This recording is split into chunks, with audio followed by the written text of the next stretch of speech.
اعوذ باللہ من الشیطان الرجیم بسم اللہ الرحمن الرحیم ان صلاتی و نسکی و محیای و مماتی للہ رب العالمین آمنت باللہ صدق اللہ العظیم۔ سامعین کرام السلام علیکم ورحمۃ اللہ وبرکاتہ۔ ناظرین کرام، آپ سبھی لوگوں کو عید مبارک ہو اور عید کی لاکھ لاکھ خوشیاں آپ کو مبارک ہو۔ میں اپنی طرف سے سبھی بھائیوں کو عید مبارک کہتا ہوں۔ میں نے آپ کے سامنے چھوٹی سی ایک آیت پڑھی ہے، اس کا ترجمہ اور تشریح پہنچانے کی کوشش کروں گا۔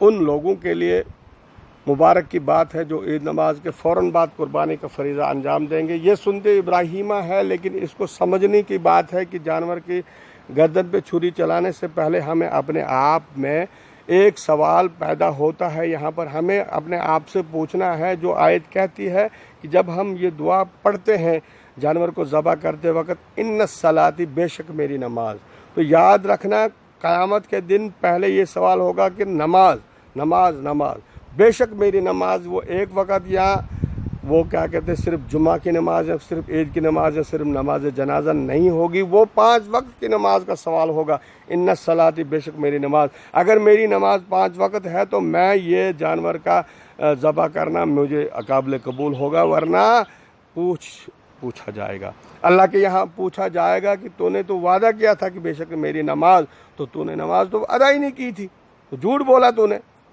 ان الصلاۃ و نسکی، اور میری قربانی، و محیای، اور میرا جینا، و مماتی، اور میرا مرنا، للہ رب العالمین، اللہ رب العالمین کے لیے ہے۔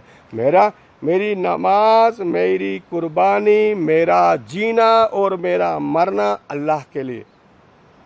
اگر میں نماز پڑھتا ہوں تو الحمدللہ، پھر یہ قربانی میری الحمدللہ ماشاءاللہ بہت خوشی کی بات ہے، اور میرا جینا، میں نے اپنی زندگی میں دیکھنا ہے کہ اللہ کے اصول و قوانین کے خلاف ورزی تو نہیں کر رہا ہوں، کہیں اللہ کے اصول و قوانین کے خلاف میری زندگی تو نہیں جا رہی، کہیں میری اللہ کے باغیوں کے ساتھ میرا کیسا سلوک ہے، ان کے پیچھے پیچھے چل کر میری زندگی ضائع تو نہیں ہو رہی ہے، کہیں لیڈروں کے پیچھے چل کر، کہیں سیاستدانوں کے پیچھے چل کر، کہیں اللہ کے دشمنوں کے پیچھے چل کر میری زندگی کا مقصد تو نہیں فوت ہو رہا ہے۔ اور میرا مرنا، یعنی میری موت بھی ایسی ہونی چاہیے کہ اللہ تعالیٰ کے اصول و قوانین کے مطابق میری زندگی کا خاتمہ ہونا چاہیے۔ جیسے اللہ تبارک و تعالیٰ فرماتے ہیں، یا ایھا الذین آمنوا اتقوا اللہ، اے ایمان والو اللہ سے ڈرو، حق تقاتہ ہی، جس طرح اللہ سے ڈرنے کا حق ہے، ولا تموتن الا وانتم مسلمون، تمہیں موت نہ آئے مگر آئے فرما بردار کی حیثیت سے موت آئے، مسلمان کی حیثیت سے موت آئے۔ تو اس نکات کو ذہن میں رکھنا ہے۔ میری تلخ کلامی کو معافی دینا، لیکن میں آپ کو نہیں، اپنے آپ کو کہتا ہوں کہ اگر میں قربانی کرنے جا رہا ہوں تو میں نے وعدہ باندھا اللہ کے سامنے، ان الصلاۃ، میری نماز، بے شک میری نماز، تو میں نے پوچھنا ہے نا اپنے آپ سے کہ میں کیا 5 وقت نماز پڑھتا ہوں؟ اگر پڑھتا ہوں تو الحمدللہ، پھر مجھے گھبرانے کی ضرورت نہیں۔ ان الصلاۃ و نسکی، اور میری یہ قربانی، پھر میں یہ جانور کے گلے پہ چھری پھیر رہا ہوں، الحمدللہ یہ قابل قبول ہوگی۔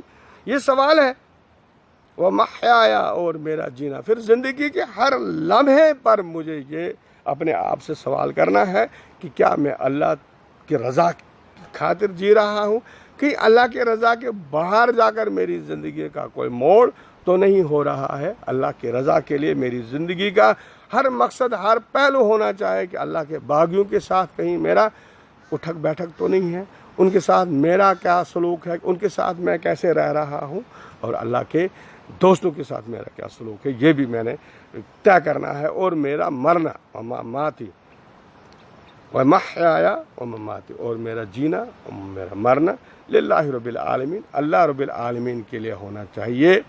میں سبھی لوگوں کے لیے اور اپنے لیے اللہ سے دعا کرتا ہوں کہ وہ ہمیں قرآن پڑھنے کی توفیق عطا فرمائے، قرآن کو سمجھنے کی توفیق عطا فرمائے، اور قرآن کو پھیلانے کی توفیق عطا فرمائے۔ اللہ ہمارا خاتمہ قرآن پہ کر، اور ہر انسان تک قرآن کی آیتوں کو پہنچانے کی ہمیں توفیق دے، اور ہمیں توفیق دے اس پیغام کو ہر غیر مسلم تک پہنچانے کی ہمیں توفیق دے۔ اللہ تعالی ہماری جینے میں، مرنے میں آسانی فرمائے۔ ربنا تقبل منا انک انت السمیع العلیم وتب علینا وانت التواب الرحیم۔